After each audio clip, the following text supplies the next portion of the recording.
तुम्हाला ना माझ्या गोष्टीवर विश्वासच नाही बसणार अशी एक गोष्ट झाली होती माझ्या आयुष्यात.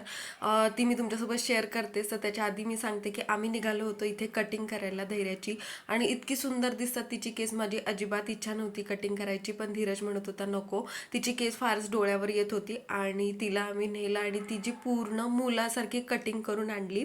तर मला ना इथे तुम्हाला हे सांगायचं होतं की जेव्हा आपण इमॅजिन करतो ना, म्हणजे माझा विश्वासच बसत नव्हता की हे माझं बाळ आहे. मी जेव्हा प्रेग्नंट होते तेव्हा मी खूप विचार करायचे की कसं असेल, माझ्यासारखं दिसत असेल का, धीरजसारखं दिसेल का, असं आपण खूप इमॅजिन करतो. खूप खूप चेहरे इमॅजिन करतो. आपलं 9 महिने पूर्ण तेच चालू असतं.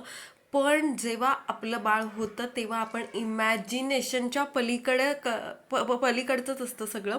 की देवाने खूप सुंदर रचना केलेली असते आणि प्रत्येकासाठी ना आपलं बाळ खूप सुंदर असतं. मग ते कसंही असलं तरी ना प्रत्येकासाठी सुंदरच असतं.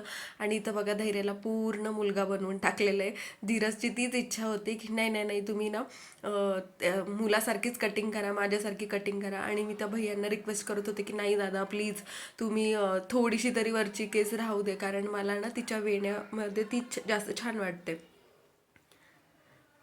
पण धीरज त्यांना अजून सांगत होता की नाही. आणि हे असे दोन हे कटसुद्धा मारले. ते खूपच अगदी छान दिसत होते आणि मला ती अगदी मुलासारखीच वाटते. आता तिला जर आम्ही बाहेर नेलं ना तर 2-4 जणांनी आम्हाला सांगितलं की ती प्रॉपर मुलगाच दिसतीये. सो मी म्हटलं जाऊ द्या, आता सुद्धा ती लहानच आहे आणि केस काही नंतरही वाढवता येतील. आणि खरंच तिचे केस अगदी डोळ्यापर्यंत येत होते, तिला दिसायला पण अडचण येत होती आणि ती क्लिपसुद्धा लावू देत नव्हती. त्याच्यामुळेच आम्ही हा डिसिजन घेतला.